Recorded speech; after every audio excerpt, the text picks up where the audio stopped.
Amongst the many picturesque and romantic scenes with which Devonshire so profusely abounds, there is not a spot more beautiful than that on which stood the residence of Mr. Desborough. It was built in the cottage style, small yet elegant, and replete with every convenience that could render it the abode of domestic comfort, without any of those superfluities which, in the present age of fashionable refinement, are too often erroneously considered as necessary.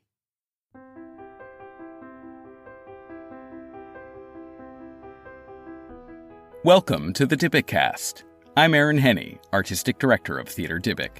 In this episode, presented in collaboration with the Oregon Jewish Museum and Center for Holocaust Education, we explore Fiction Without Romance, or The Locket-Watch, a novel which was written by Maria Polack in the East End of London and published in 1830.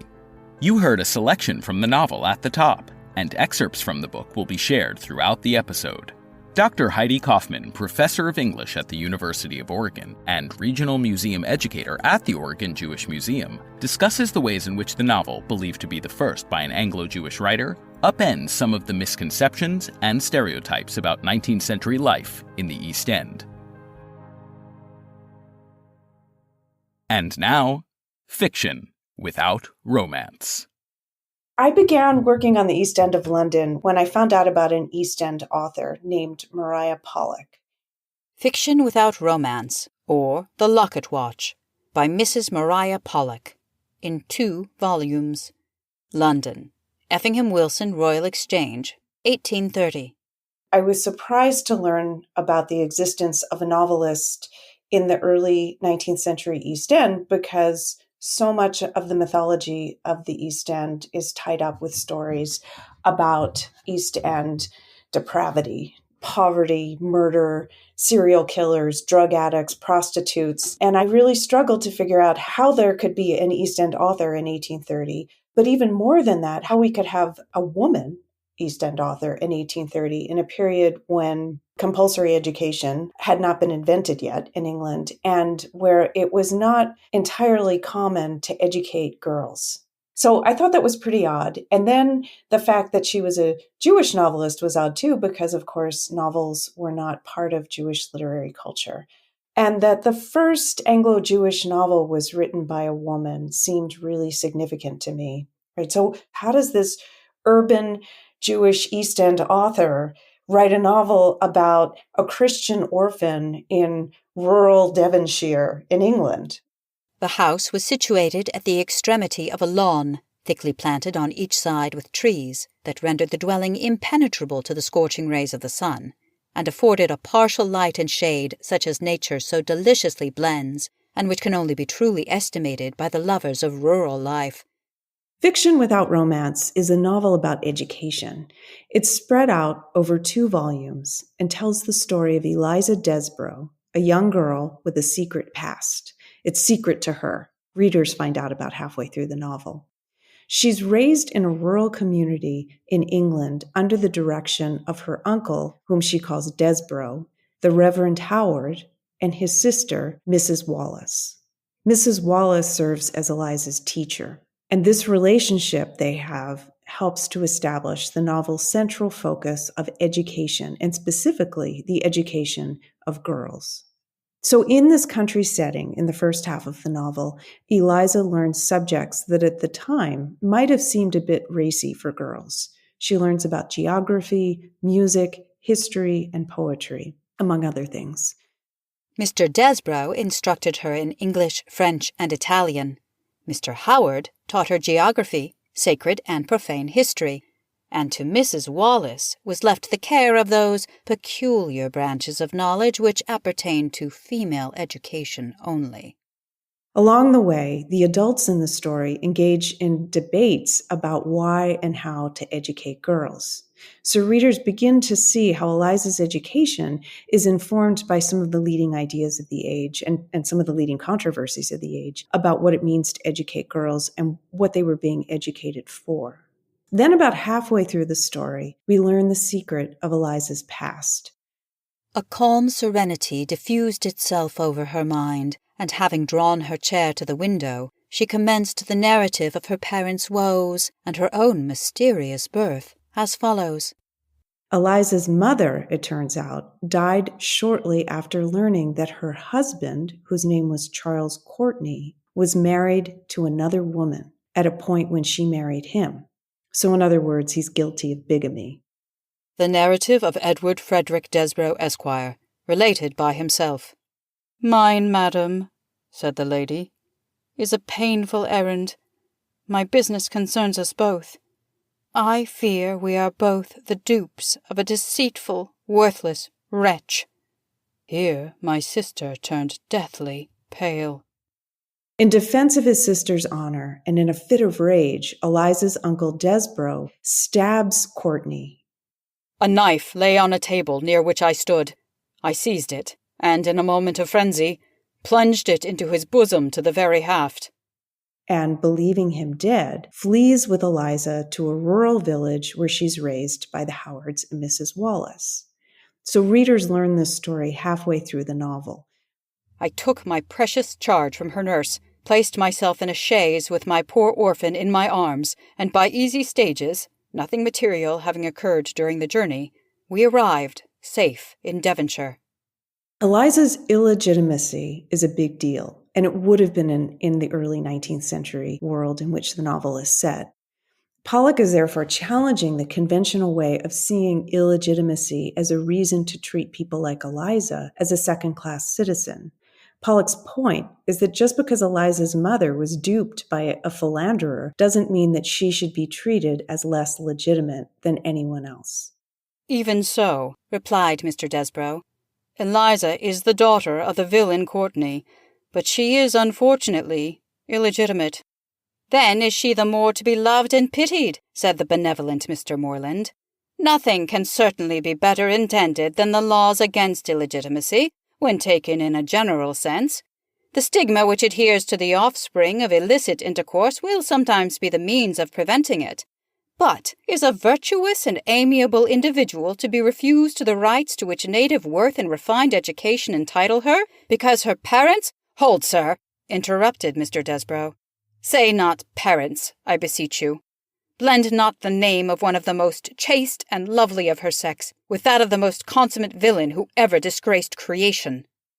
It's important to recognize that many novelists saw the novel as a platform for furthering their political agenda. Novels, after all, were texts that young people would read and would be influenced by. And so Polack's point in raising the subject of illegitimacy in her novel is to argue that a person educated as a citizen of the world, knowledgeable about history, and respectful of other ways of life, deserves our respect regardless of their family history.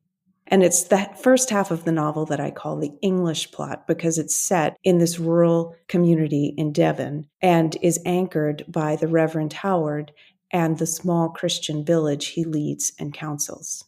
The second half of the novel I've called the Jewish plot, and it's set in London and tells the story of Eliza's friendship with a Jewish girl named Rebecca Zachariah. Nearly the whole of the remaining part of the day was employed in talking of their new acquaintance. Eliza looked forward with joyful anticipation to the day when she should again behold Rebecca. Nor was this a solitary feeling. The young Jewess had been inspired with the same predilection in favor of our heroine, who had forcibly reminded her of one whom she had dearly loved, and who, though perhaps still in existence, was in all probability dead to her. At this point, Eliza is a teenager, and her education is focused on learning about how to be a good citizen, to give charity and to care for others, and how to navigate her culture's courtship rituals. Along the way, Rebecca teaches Eliza about Jewish rituals and Jewish culture, and about the sad misfortunes of her sister, Sarah Zachariah, who eloped with a non-Jewish man. My ingratitude and disobedience to the best of parents, said Sarah, and want of confidence in the most affectionate of sisters, were alone sufficient to make me wretched after the first moments of infatuation were past. But the consolation that is afforded to the generality of sufferers was denied to me, for I was cut off from the comfort of religious meditation. Sarah, who's been isolated from her family, gives birth to a child who later dies, and while she awaits her husband's return from a trip to France, she finds Rebecca. They bump into each other at a park. Sarah's story is important for a number of reasons. First, her return and her parents' forgiveness offers a window into Jewish culture as forgiving and generous. Mr. Desborough said, "But Mr. Zachariah is in that, as in everything else, just and pious. His sense of right triumphed over his injuries, and his affection for his child subdued his long-cherished anger. Need I say more? His arms, his heart, and his house are open to receive you." But the story also touches upon another important topic, interreligious marriage, and the dangers of marrying out of one's own faith. So in the end, Polack offers two morals. First, she's writing to educate her audience of a teenage girl and the kinds of subjects that she learns and that teach her how to be a responsible citizen. But the even bigger moral in Polack's novel is to beware of the seductions of the marriage market. Courtship rituals are tricky to navigate, and young women need help from their parents. Dozens of novels from this period in the previous decades emphasize the importance of educating daughters or of cautioning female readers to resist the allure of seductive rakes. Polack revives these earlier debates, only she does so with a twist. Unlike other novels in this period, Polack uses the friendship between Jewish and Anglican families, between these two girls, Eliza and Rebecca, as a platform to argue for respect for religious difference. "Cannot we have the carriage?" said Eliza, who had promised herself a great treat in going to the synagogue. Rebecca, smiling, shook her head. "In conformity to the rules laid down to us for the observance of the Sabbath and festivals, we may not ride on those days." In my early work on fiction without romance, I was really puzzled by Polack's allusions to London literary and theater culture. Mr. Desborough had determined that change of residence should not effect change in his established system of regularity, which was to be always home by 11 o'clock. "On Sundays, I suppose you mean, sir," said Jessie. "Unless you intend to establish a Protestant convent at Paddington, and Miss Desborough to become Lady Abbess." "Why so, my little daughter of Momus?" said Mr. Desborough.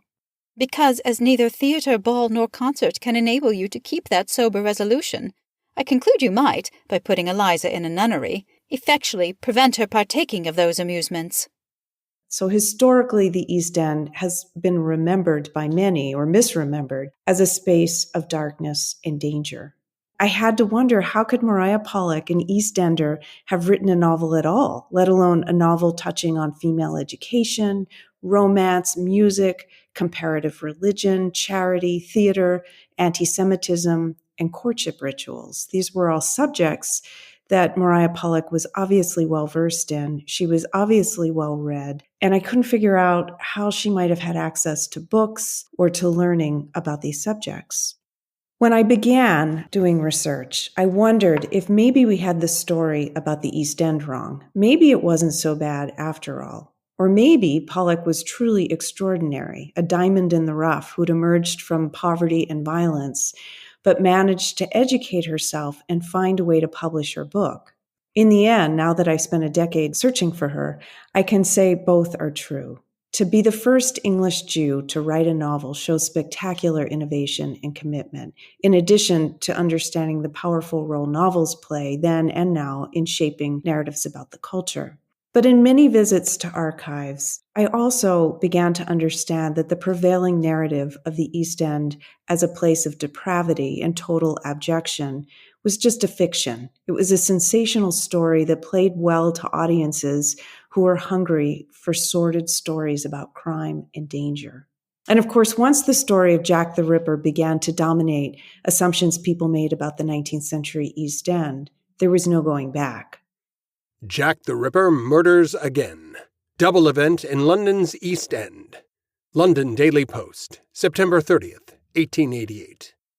From the 1890s forward, many people simply read the East End through the Whitechapel murders, rather than seeing those murders as a departure from or an outliner in East End cultural identity. In occasional visits to the Zacharias and Moorlands, the formidable winter at length wore away. The days began to lengthen. The regular succession of shower and sunshine began to dispute their claims to the regeneration of flora, and every coinciding circumstance announced the approach of spring. So Jewish people had set up communities in the East End of London. A lot of immigrants lived in the East End of London. The docks were built in the 1790s. And so a lot of people coming to England got off the docks and set up communities or moved into existing communities. And so at the time, a lot of people thought of the East End as the place where people from other places came to live. So it was often depicted as a kind of foreign place with foreigners and foreign ways of doing business. And Polack's community was no different. She was Ashkenazi, and the Ashkenazi and Sephardi communities had separate synagogues at that time. And so she was a member of London's Great Synagogue, but she had relationships with people at the other synagogue, at Bevis Marks. So this was a vibrant Jewish cultural space where a lot of artistic activity, I came to learn, was happening. But those activities were not part of the narrative of East End culture. There were very few archives about her community. There were archives, but they were mostly institutional records about schools, synagogues, cemeteries, charities. The records that had been stored or that survived were not telling me the stories that I wanted to hear about how this woman came to be the first Anglo-Jewish novelist. And so I literally spent years and years going through archives, searching for the missing account of Maria Polack's life, or, the lost diary, or the stash of letters that somebody, stuck in a box and made their way into a dusty archive. And along the way, I started reading a lot of archival theory. I realized that, the story of the archive is not always what we want it to be or expect it to be. And part of that is because we have this sort of romance of the archive, this narrative about how you go into the archive to find the lost objects. And then once you find them and they explain everything, you think somehow that you have closure and the story is complete. But in fact, archives are always incomplete, right? They're always recording fragments, and every fragment leads to more questions that we can't answer. So it's another kind of rabbit hole. But what I also found is that really there were no records about her life. If I, was going to do any work on Maria Polack, I was going to have to find a different way to read the archive. George, now addressing his father, proposed showing Miss Desborough the microscope. "Indeed, sir, I should feel much pleasure in seeing that curious instrument," said Eliza. So the traditional way of reading the archive is to sort of go on a mission to extract important documents. And maybe a decade or two ago, a new method of archival research emerged where we stopped going into the archive as an extractive exercise. And instead, we began reading the archive as the object itself under study. Right. So the archive was no longer just a neutral holding tank where all the good stuff was hidden and stored. Instead, the archive itself could tell us things about what brought it into being and what was left out and how it was organized and what kinds of values privileged certain kinds of documents that were saved in the end versus those that were thrown away and not saved. And I started to think about reading what was left behind for evidence of what might have been saved or evidence of what was deliberately left out. So that looks like a lot of different things. On the one hand, it means looking at archives that refer to documents that were never saved. So I knew those documents existed. But it also means thinking about the ways that archives hide stories, the way that they suppress certain voices, or the way that they try to privilege other voices, and what that tells us about the values that shaped that community. And in paying attention to those values, how could that help me to understand how Polack came to be? Preface. Few things are more difficult and less encouraging than the composing of a preface. Difficult because the author's most delicate feelings are put to the test, and discouraging because few persons take the trouble of reading it. Mine is a doubly arduous task. The work is a first attempt, and I must naturally expect that my readers will be actuated by a curiosity which will lead to a close examination, in order to discover the motives which have induced me to turn author. Initially, I was working with a microfiche copy of the novel that had been created probably 50 years earlier. And after a couple of years of working on it, I went to the British Library, which is like the Library of Congress, right? It's got everything that's ever been published. And I ordered their copy of Fiction Without Romance. And when they brought it out for me to look at, I discovered that it wasn't the same copy as the one that I had been using. Now, this is a book that was only published once, so I hadn't expected to find a different version of the novel. And what was different about it were the paratexts. The paratexts are the sort of framing texts in a publication. So, for example, the title page or a preface or any other kinds of documents that help to prepare the reader for what they're about to find. And so what I found was a different title page that had biographical information about Maria Polack. And I found a notice that she wrote, a note to subscribers, and I found a subscription list. To subscribers.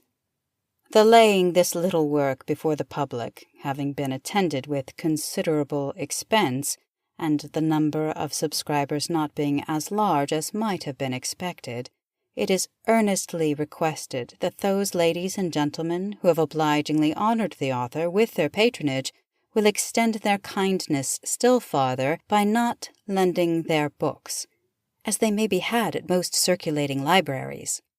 The title page that I found had a reference to Maria Polack's father.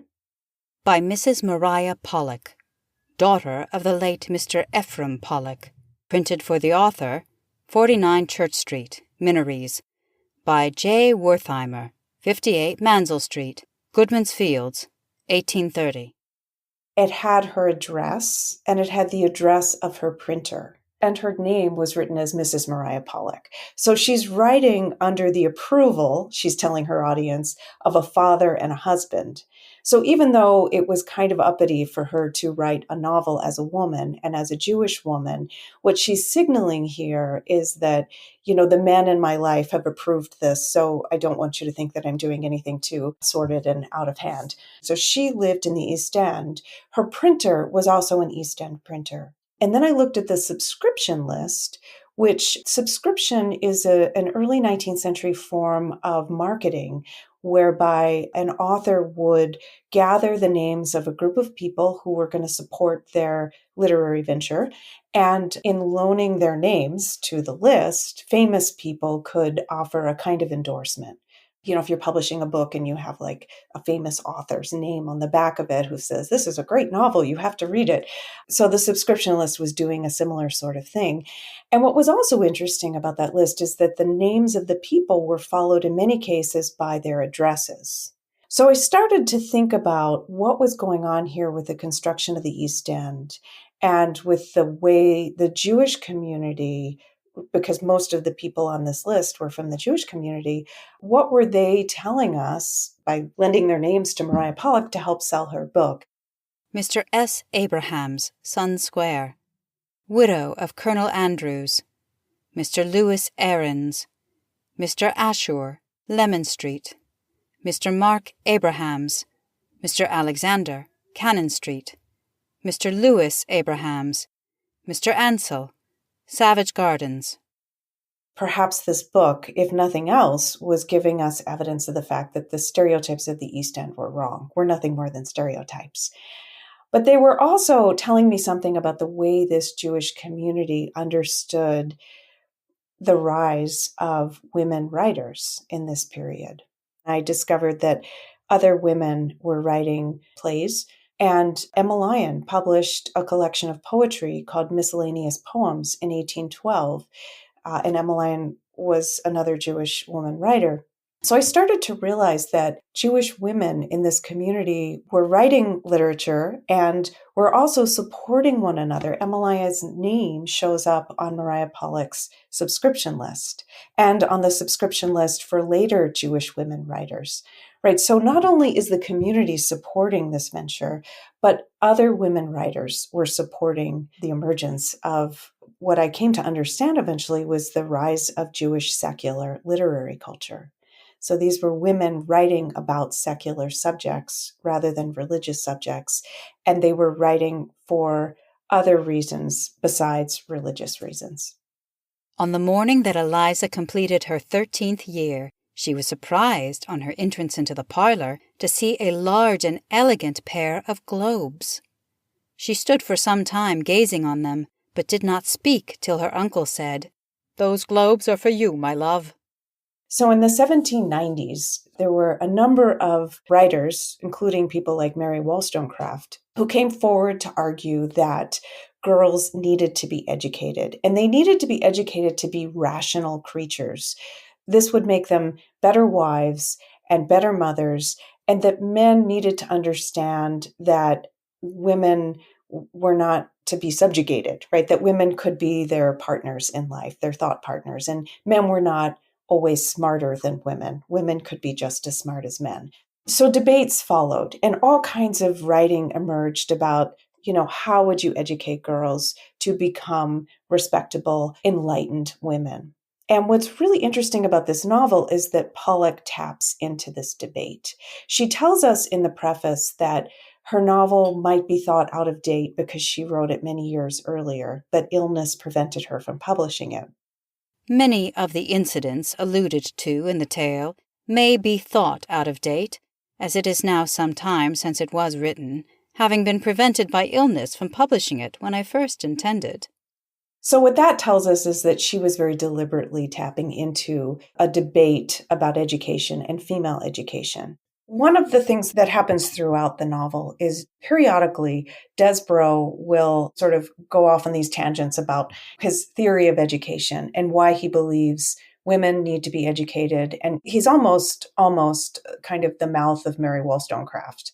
So Polack puts a lot of very forward, progressive, feminist ideas into the mouth of a man to deliver, which I think is strategic. I think maybe she's thinking her audience will hear them better coming from a man than a woman. "Perhaps I may be rather singular in my opinions on female education," said Desborough, "but I am not so foolish as to be frightened at what the vulgar term a learned woman. Be assured, sir, the female mind is equally strong and capacious with our own, and when a woman is ignorant, it is the fault of man that she is so. It is a sort of vanity, or conscious superiority in our sex that disdain to acknowledge an equal in the other. Many a brilliant imagination is cramped, and its finest ideas destroyed, for want of encouragement from those beings whom they are taught to love and look up to. And I firmly believe that the frivolity so often depreciated in women would cease to exist if they were properly encouraged in the pursuit of more rational amusements." At a certain point, he talks to Eliza about the trip that they're going to take to London to sort of complete her education. She's been living in this sequestered place in the country, which was a perfect place to be educated, but now it's time for her to enter the world and to see things that she's not going to be able to see in the country. And among those things are Jewish people. "You are, I am happy to say, free from the illiberal prejudices which still exist in some degree against that unassuming nation. But, even if you were not, I think an acquaintance with the worthy Zacharias would go a great way towards emancipating you." "But how is it, my dear uncle," said Eliza, "that you seem so much more attached to the members of that nation than of some others? For instance, do you not think highly of the Society of Friends?" "Most assuredly I do," said Mr. Desborough. "But they are not so much entitled to our commiseration, having never undergone the various kinds of persecution, at least in so great a degree, as the Jews have been fated to endure." And this sort of ties into another concern, I think, that Polack is thinking about, not just the education of women, but she's also writing in a period when a lot of people were trying to convert Jews to Christianity. And she's trying to push back against this sort of steady stream of evangelical proselytizing publications and pressures, particularly in the East End. And her argument is that people who are enlightened do not feel threatened by people who are different. In many ways, this is a novel that's written for Christian audiences to teach them about Jews, to try to stop them from trying to convert Jews.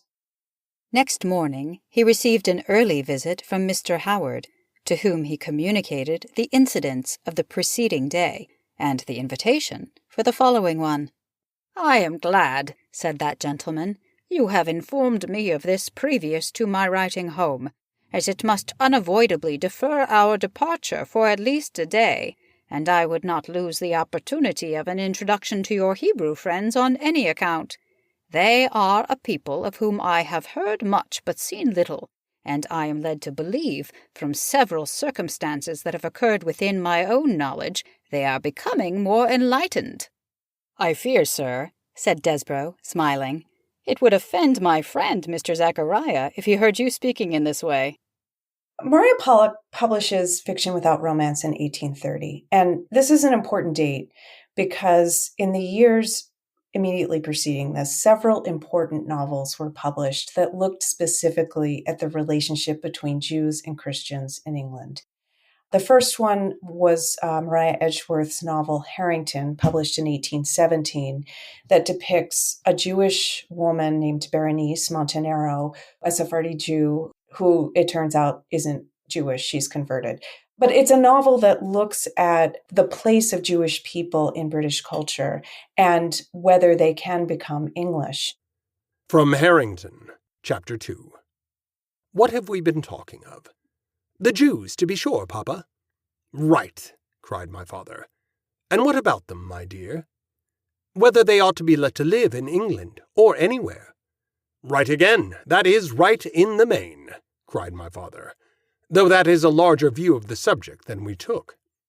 England was a country where, in order to be English, you had to be Anglican, right? If you were Jewish, you could not be English.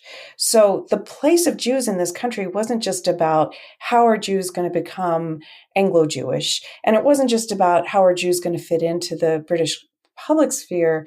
There was a question about whether or not Jewish people could even be English that was getting batted around in a lot of novels. And in Harrington, the answer is no, Jews have to convert in order to become part of the cultural sphere. So Harrington is one of the early novels to raise this issue, and it was followed 2 years later by Walter Scott's Ivanhoe, which became wildly successful on both sides of the Atlantic. It was a bestseller and widely read throughout the 19th century. And Ivanhoe follows a Jewish and early English love story and sort of raises the question of whether or not Jewish people could ever have a place in England. And the answer is no. Right. So at the end of the novel, the Jewish people go off and they leave England. From Ivanhoe, Chapter 44. You leave England, then, said Rowena, scarce recovering the surprise of this extraordinary visit. I leave it, lady, ere this moon again changes. My father had a brother high in favor with Mohammed Boabdil, king of Granada. Thither we go, secure of peace and protection. And so Polack is reading these novels, and I think in some ways her novel Fiction Without Romance is a kind of response in the sense that she's imagining a different kind of British public sphere whereby Jewish people could live as Jews and Christian people could live as Christians, Quakers could live as Quakers, right? And she's sort of interested in imagining a way for people to be English that is inviting of different religious groups, and that those religious groups are not just comfortable and are not just treated with respect, but that they can actually become English. Mr. Zachariah said, "I was beginning to fear that the dispersed people no longer held a place in your remembrance." "Is it possible you could suppose us so ungenerous?" said Mr. Desborough, who entered at that moment. "You must learn to know us better, my dear sir," said he, as he pressed Mr. Zachariah's hand. "Of all your nation, I only know yourself, yet I am willing to take you on credit for the rest. Henceforward shall the Jew be an equal sharer with the Christian, of my hand, my heart, and my purse." Mr. Zachariah bent his head, and a tear fell upon the hand which still grasped his. So on the one hand, she's trying to say Jews can be Jews, Christians can be Christians. We need to learn to respect difference. And educated people are not threatened by difference. It's only people who are not well educated who have all kinds of stereotypes and fears about the other. She's putting forward this platform of education, and she's arguing against conversion, and she's arguing against assimilation, but she uses the novel, which is not a form of Jewish literature, to make the case that Jewish people should not assimilate. So there are many moments in the novel where it's clear that Polack is arguing, at least in 1830, when she publishes this novel, that assimilation is fine as long as there's a limit to it, and that Jewish people shouldn't be pressured to convert. But then, 15 years later, she converts, or she is baptized. I don't know if that means she converts. And then I find later evidence that, she knew Jewish music and she taught her daughter all about Jewish music.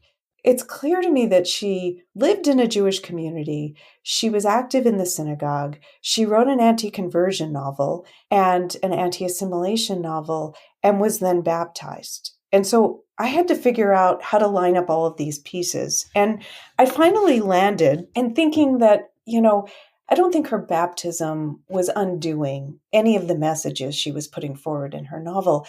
I think ultimately she was interested in making those claims and in pushing back against this pressure to convert.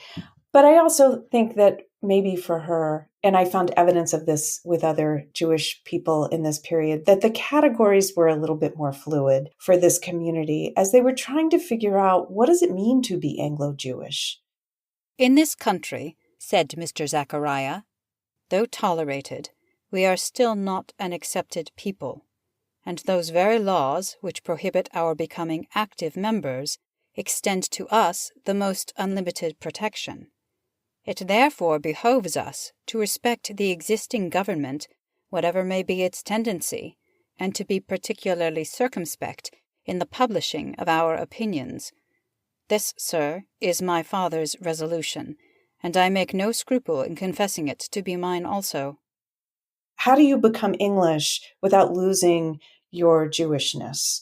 And how do you hold on to the pieces of Judaism that matter and make them modern, right, without compromising Jewish values? And this is something that a lot of 19th century Jewish writers are wrestling with everywhere in the world. It's not an East End thing specifically, but she does give us a kind of window into what this looked like for one East End writer. Thank you for listening to this episode of the Dibicast, Fiction Without Romance. Actors featured in this episode were Julie Lockhart and Mark McLean Wilson. Thank you to Dr. Heidi Kaufman for sharing her insights. Story editing was led by Julie Lockhart with support from me, Aaron Henney. This episode was edited by Mark McLean Wilson. Our theme music was composed by Michael Skloff and produced by Sam K.S. Please visit us at theaterdybic.org, where you will find links to a wide variety of materials which expand upon the episode's explorations. And if you want to know more about Theater Dybic's work in general, please sign up for our mailing list on that same website. And if you want to learn more about Maria Polack, Dr. Kaufman's book, Strangers in the Archive, Literary Evidence and London's East End, follows Kaufman's search to find archival evidence of Polack. A companion project, the East End Digital Library, which can be found at eastendarchives.net, features virtual exhibits and archives documenting literary work by members of the 19th century East End community. This episode was presented in collaboration with the Oregon Jewish Museum and Center for Holocaust Education. This season of the Dibicast is generously supported by a grant from Lippman Canfor Foundation for Living Torah. The Dibicast is produced by Theater Dybic. Our heroine was now in the full possession of happiness. Surrounded by all those she loved, she had not a wish ungratified. She corresponded regularly with her friends in Devonshire, from whom she had the satisfaction of learning that the school was in a most flourishing state. Her time was equally divided between the dear circle in which she resided, the Zacharias, and Monsieur Duval, whose wife and daughter occasionally enlarged their little party. She neither sought nor coveted a large acquaintance. Those which she had were sufficient to satisfy a rational mind, and a heart formed for the enjoyment of pure and refined friendship. The families continued to reside constantly together, and Mr. Morland lived to caress a lovely group of grandchildren who, like their parents, dwelt in the utmost harmony with each other. When any dispute did arise, it was only an amiable contention for the right of performing some kindly office for their venerable grandfather, or for being foremost to receive the notice of dear Aunt and Uncle Desborough. The end.